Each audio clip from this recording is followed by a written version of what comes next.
Good afternoon and welcome to the celebration of the award for Civic Arts Organisations. I'm Calouste, Creative Director and CEO of Leeds 2023, and I'm here today at the Gulbenkian Foundation's UK branch headquarters in London to host this live event celebrating the innovative work of arts organisations across the UK and their important commitment to their communities. I'm joined by the Foundation's UK trustee, Martin Ethen, and Interim Director, Louisa Hooper, as well as the award's chair of the panel, Baroness Deborah Bull. The rest of our guests will join remotely, and I'd like to thank all of you for tuning in today from across the UK and beyond. And do please use the chat thread to introduce yourselves and take part in the conversation. Over the next half hour, we will hear about the incredible work of the 10 organisations shortlisted for this second edition of the award and find out which of them will be sharing the £150,000 award fund. The organisations you'll hear about are exemplars of work happening all across the UK to connect people and communities through arts. Some of you will know that my own history has shaped my interest and belief in the power of the arts to inspire, connect, and enable people to imagine the impossible and work towards achieving that for themselves and their communities. As a child who had little or no access to the arts, the power of books, music, dance, craft, and everyday creativity has hugely helped me as an adult and opened doors for me that would otherwise have remained firmly closed. So whether taking work into youth clubs and non-theatre spaces or reimagining contact theatre as a place where young people sat at the heart of all that it did and wanted to do, or the approach we are currently taking at Leeds 2023 to deliver a transformational year of culture for the city and its communities, it is all centred in the belief that there is a huge appetite for creative involvement and participation from everyone in our communities.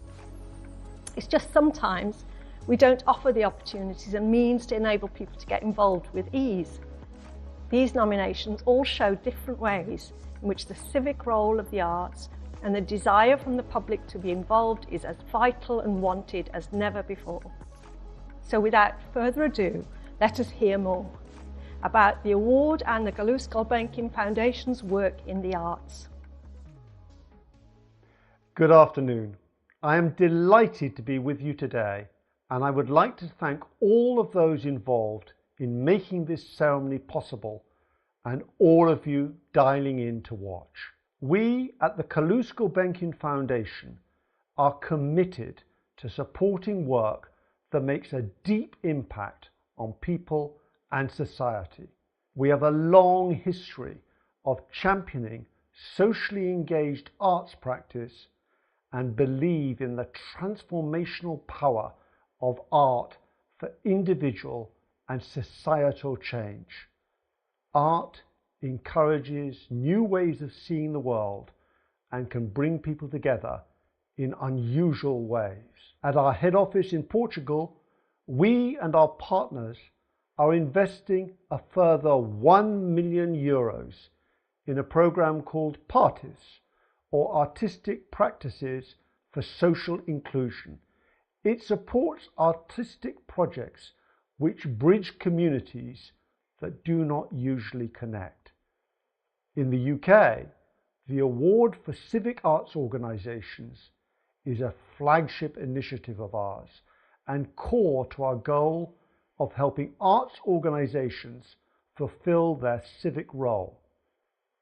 It provides visibility to the inspiring work of arts organisations from all over the country and helps to scale successful approaches to engaging communities. I am looking forward to hearing more about the 10 shortlisted organisations and their incredible work. Congratulations to each and every one of you for making it to this stage. Thank you, Martin. It is brilliant to hear about the Foundation's commitment to arts and civic engagement. Next, we have Louisa Hooper, Interim Director of the UK branch of the Calouste Gulbenkian Foundation, and she'll tell us more about this year's award. Thank you, Cully. This is our second edition of the Award for Civic Arts Organisations, an initiative we launched in 2020 to recognise the vital work that organisations large and small were doing across the UK to reach out to communities despite the challenges of the pandemic and bring joy and connection when it was needed most. Through the award, our aim is to provide a lever for organisations to scale their civic role work, secure additional funding, and develop lasting partnerships. We hear from last year's award recipients that the recognition of the award has increased trust from their communities and confidence in their social purpose. The past year has been no less challenging for the arts sector, despite restrictions lifting and doors reopening. Yet many organisations use their creativity and deep connection with their communities to flex and adapt in the most innovative ways. This shines through from the applicants this year. We received over 200 applications from across the country and across an extraordinary diversity of activities. But I have been struck by a common theme: co-creation in and with communities. This has been central to arts organisations embracing their civic role, and in many cases led to them rethinking how they work entirely. I hope you'll be as inspired as I have been by the stories from the 10 shortlisted organisations. They provide fuel for hope and for a future in which the arts sector brings its visionary and healing magic to the business of reconnecting and shaping our world for the better. In running the award, we are deeply indebted to the skill and wisdom of our judges. I'd like to thank this year's panel: Baroness Deborah Bull, Suki Johal, Amanda Parker, Brianna Pagado, Isabel Schwartz, Devinda De Silva and Mark Williams. They gave their time and expertise to the award and had the toughest job selecting the winners. But more on that from Deborah, who will announce their chosen recipients shortly. Thank you, Louisa. Now the chair of the panel of judges, Baroness Deborah Bull, Vice President, Communities and National Engagement, and Senior Advisor Fellow for Culture at King's College London, will tell us a bit about the judging process and explain King's College London's involvement in the award. Thank you, Martin, Cully and Louisa. It's a real privilege to represent King's College London, the academic partner of the award, at this celebration, and to have been invited to chair an exceptional panel of judges who had the unenviable task of selecting winners from among this year's 200 submissions. For its second edition, the award asked arts organisations to tell us what they learned from the experience of working through the pandemic. We wanted to know what had changed and how this had impacted on their relationships with their local communities. And we were especially keen to hear about their plans to embed and sustain that change into the future. What we heard was a complete inspiration, new partnerships and alliances, and new ways of creating together to meet local needs. We heard over and over how arts organisations had stood apart in their tireless championing of the needs of left-behind communities. And we heard direct testimony about the impact all this had on participants. They told us about new skills, increased confidence, and better health and well-being, even in challenging times. Our panel managed, with difficulty, to whittle a long list of 32 to a short list of 10. Each of these has a compelling story to tell, and so I'm delighted that students from the Department of Culture, Media and Creative Industries at the Faculties of Arts and Humanities at King's had the opportunity to undertake case studies of all 10. Not only do these case studies celebrate the achievements, they also create a lasting legacy from the learning. And you'll hear the reflections of our researchers later today. Once again, through this award, we have witnessed the remarkable creativity and resilience of arts organisations, large and small, across the UK, despite the challenges of the past 2 years. It's been a privilege to share their stories through the judging process, and I'm excited to hand back to Cully now to introduce the Shortlist 10. Thank you, Deborah. Now we're going to take a closer look at the shortlisted organisations, with students from King's College London describing how they have delivered positive and lasting change in their communities. Association for Cultural Advancement through Visual Art, known as ACAVA, creates opportunities for those who have experienced displacement and trauma to build their confidence and increase well-being during the pandemic, when so many have felt isolated. Their programmes include Maxilla Men's Shed, which gives space for older men at risk of social isolation to learn a new skill, and Flourish in the Forest, which provides outdoor creative activities for families. Based adjacent to Grenfell Tower in London, ACAVA have been working with this ethnically diverse community for many years, providing help, refuge and support. The most impressive thing about ACAVA's response to the pandemic is the broad range of age groups to which they cater to through their projects. From creating a garden with bespoke access for families with children to creating a men's shed for older men, ACAVA is committed to improving people's lives through creativity and actively places the needs of its community as a top priority as it works to diminish limiting health and education barriers in the neighbourhood that it is based in. A tiny organisation from Stamford, Art Pop-Up, has discovered how art can help them to better understand their community. Taking a hyper-local approach, Art Pop-Up has understood the divisions within their community and found ways of bridging these through co-created projects. One example of this was the Secret Doorstep Festival, which took performers out into the streets. Through the 10 performances, they reached some of the most vulnerable people in the local area and created a new model for delivering COVID-secure outdoor performances. The most impressive thing about our pop-up's response to the pandemic was that they found innovative ways to continue their work throughout lockdown, like the journaling projects or festivals held on doorsteps. Our pop-up had many conversations with different people within the community and learned that there are many who are isolated and excluded. They realized that going forward, they must look beyond what the organization itself can provide, but also what partnerships they can do, who are the local artists, local venues, is the idea of building a creative and connected community within Stamford. From Salford, In Place of War enables changemakers to work in conflict zones across the world, inspiring hope and developing creativity. During the pandemic, they worked with 12 grassroots community organisations in the UK to find 100 agents of change. The project has involved refugees, asylum seekers, people living in poverty and LGBTQI+ communities, and resulted in 100 young people connecting with artists and activists around the world to share their experiences, skills and knowledge. The most impressive thing about the In Place of War response was how they truly embodied their own mission, creativity conquers conflict, to tackle the issue of the outgrowing number of marginalized communities in the UK during the pandemic. 100 young people learned how to become change makers, starting with what surrounds them, their own community. Almost overnight, the organization reimagined itself into a pandemic venue where young people were exposed to innovative ideas and where art could really be in place of war.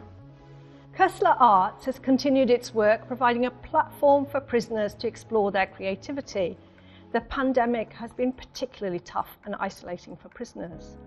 Art tutors were unable to visit prisons, so they created art aid activity sheets, which have provided a lifeline for some prisoners. Koestler have also curated exhibitions at the South Bank in London, as well as galleries in Manchester and Nottingham, with strong digital aspects to ensure that the prisoners, artists, participants and others who were unable to visit the venues in person could still enjoy the work. The most impressive thing about Koestler Arts' response was how immediate and effective it was to offer positivity and creativity to people in secure settings during difficult and isolated times. By producing creative activity sheets called Art Aid, they were able to support and inspire people to be engaged in the arts and show the power of the arts in their rehabilitative journeys. Nottingham Contemporary has accelerated its partnership-based approach, working with faith groups and food banks to distribute their art activity packs more widely. Local teachers have developed an anti-racist curriculum for schools And the Red Cross and the Refugee Forum have helped the organisation to move beyond the gallery walls by creating workshops. These creative walks are for people to discover their local, urban and natural environments, with participants sharing their own stories of migration and journeys along the way.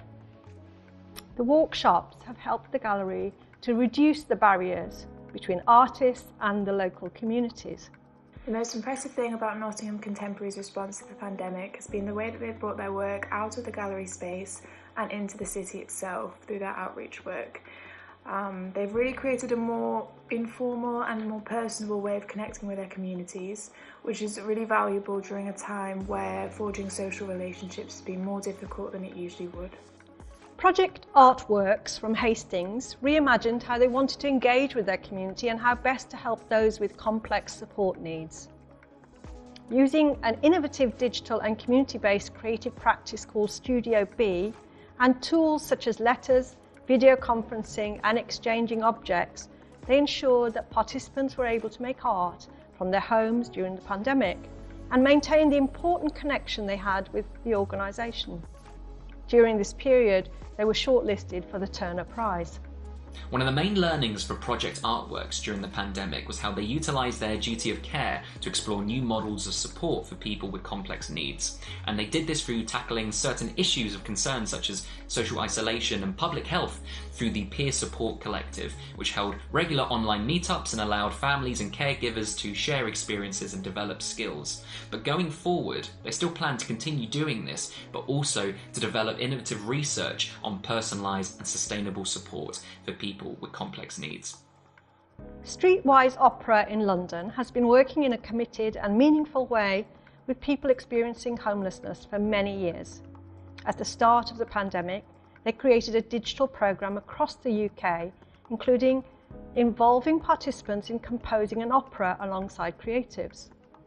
Given their community a sense of empowerment as well as an outlet for their creativity, the organisation discovered that co-creation allows them to work more authentically. The learning and insights have led to a fundamental review of their approach and altered their future strategy. Streetwise Opera's program is impressive in combining performing arts with social work by engaging with people who've experienced homelessness and help them on the way to reclaim their sense of self-worth. One of the most fruitful takeaways of the digital sessions during the pandemic has been the possibility of connecting with performers from other British cities, and these collaborations is something they want to embed into their future plans. The Art House in Wakefield has created the first studio sanctuary for asylum seekers in the UK. Their Makey Wakey programme has provided free interim space to artists and creative businesses. This has contributed to bringing down the barriers between their creative programme and their community work. Art House continues to look after artists and community groups through grants, activity packs and wider social programmes. The most impressive thing about the Art House response to pandemic is how they learn to be a transformative and radical role in their community. As the organization notes, creativity isn't just about being an artist, but about problem solving. They use their creativity to help both the community and the artists to solve the problems they are facing during the pandemic. Islington's Union Chapel project in London hosted the first ticketed live stream event in the UK during the pandemic. Pivoting it to a co-creation model, they have introduced new programmes called New Voices and Community Leaders to inform their work and connect and empower their communities. Union Chapel continues to host talks and discussions about important social issues such as anti-racism and good mental health. Co-creation is now at the heart of the organisation's approach as it looks to the future.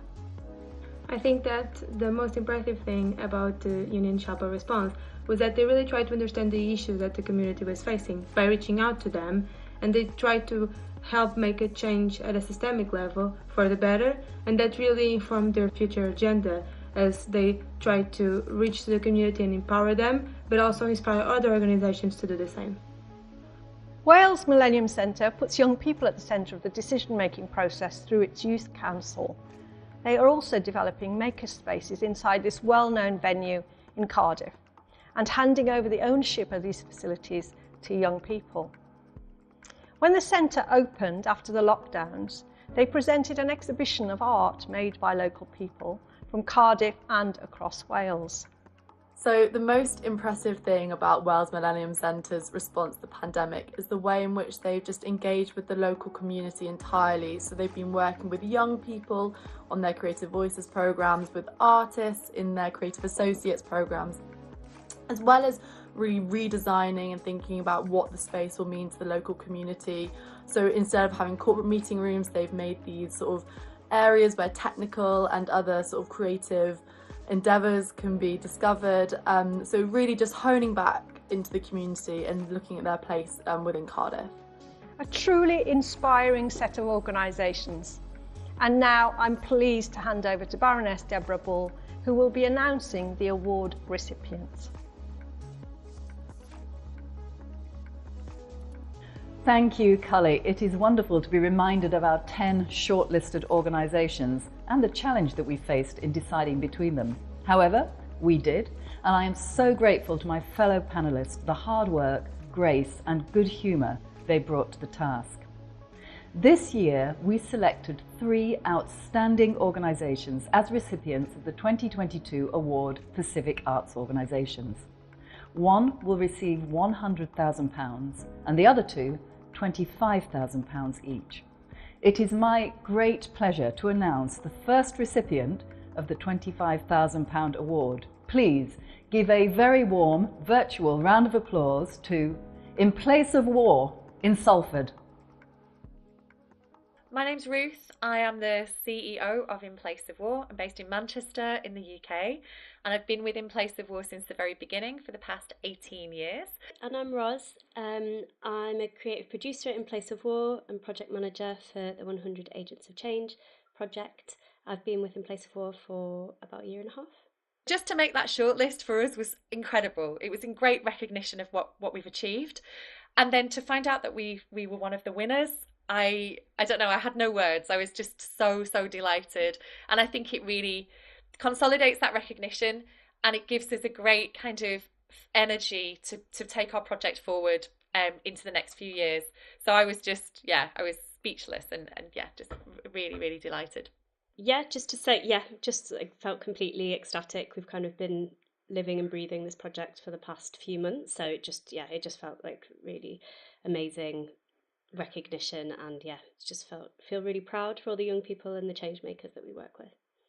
In Place of War is an organisation that works with artistic creativity in sites of conflict as a tool for positive social change, and we work with a network of 130 grassroots change makers across the world in places of conflict who are using creativity around them to make the change that they want to see in the world. Winning this award is really incredible because the project was always a pilot, and we wanted to understand first of all whether it could be impactful, and learning that it has been so impactful and received this amazing recognition. We're really excited to use the funding that we've received as a catalyst to take this project to another level, working with more partners over a longer period of time, involving more young people really at the core of all of this, and kind of involving more elements to this to kind of make it more radical in terms of how young people design their own events and how they design themselves coming together to share their own knowledge and how they pass that knowledge on to others. So for us, it's just a great catalyst for the future development of the project. Many congratulations to the whole team in Salford. Brilliantly well deserved.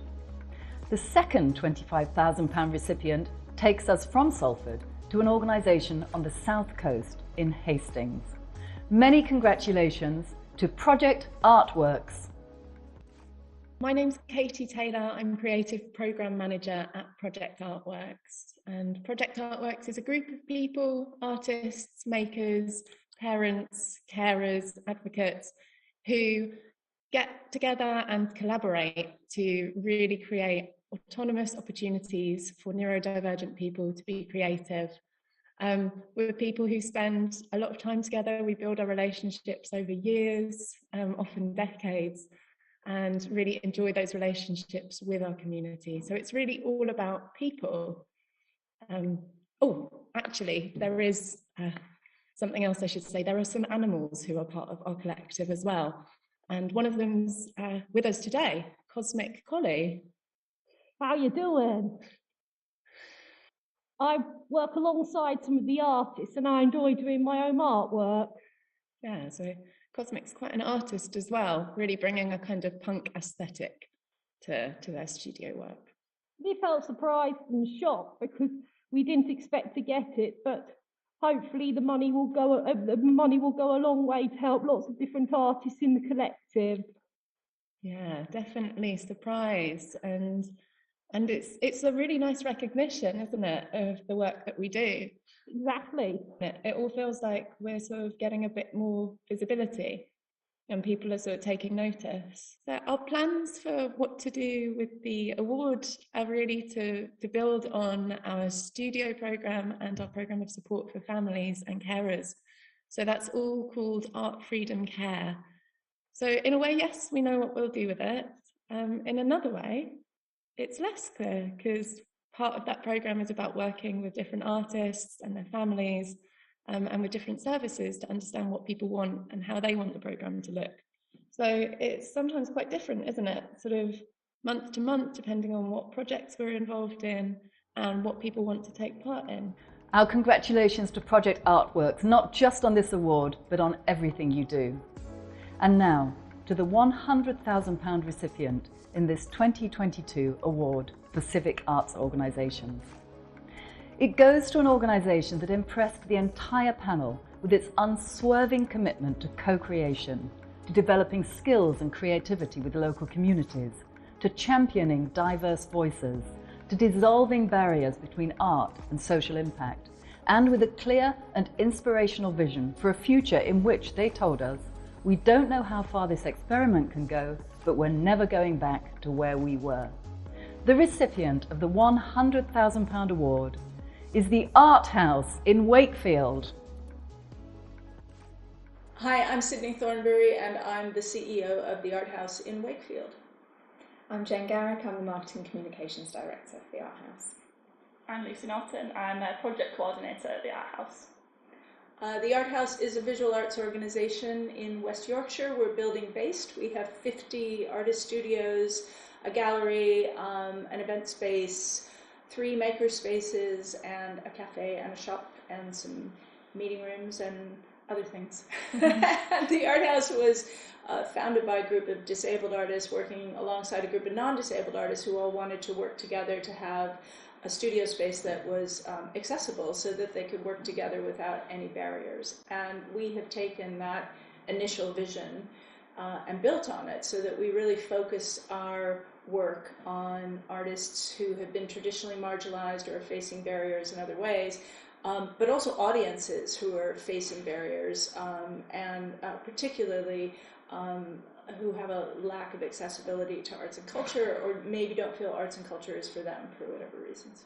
Winning the award for us is just a complete game changer in so many ways for the organization. I mean, obviously, the financial award is fantastic and from a practical viewpoint will absolutely help us embed all of the work that we started doing during the pandemic to ensure that that work stays and we can build in making that sustainable. And so that gives us the breathing space for that, and that is fantastic. But I would say it's absolutely more than the money. It's the external validation, it's the raised profile for the organization, and it's the injection of confidence, I think, that that this gives us, and not only gives us, but the people we're working with as well. Do you think? Definitely. Yeah. It's going to mean the world. Yeah, I know. People are going to be so excited. I mean, it's a big thing. We're in little Wakefield, we're this little organization.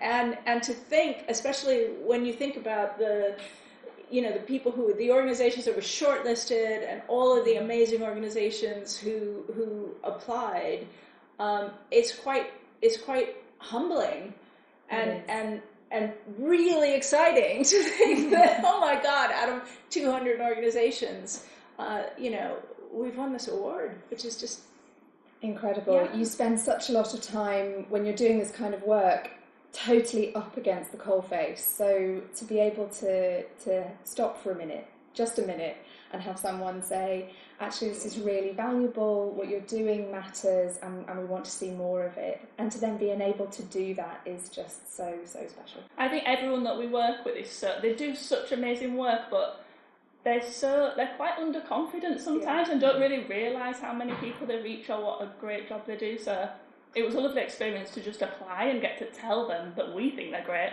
But now we can tell them that other people think they're great, and it's just going to be so special. Yeah. We'd really like to thank the Calouste Gulbenkian Foundation and particularly the selection panel for awarding us this prize. It's an incredible game changer for us, and it's a great honor. We'd also really like to thank the other shortlisted organizations who we think are doing amazing work, and to remind even all the organizations that applied that you're doing amazing work too. And it isn't really about winning an award, it's about continuing this revolution of how arts organizations work in their communities. And so hopefully you'll all continue doing that, we'll all continue to work together, and we'll all continue to make some incredible change. Many congratulations to the Art House community, and now I'll hand back to our brilliant host, Cully, to wrap up what's been an inspirational event. Thank you, and many congratulations again to the winners. Your work demonstrates the importance of putting co-creation and communities first, especially in times as challenging as the past 2 years. It has been a real pleasure to share and celebrate the huge impact that you and many others have on your communities.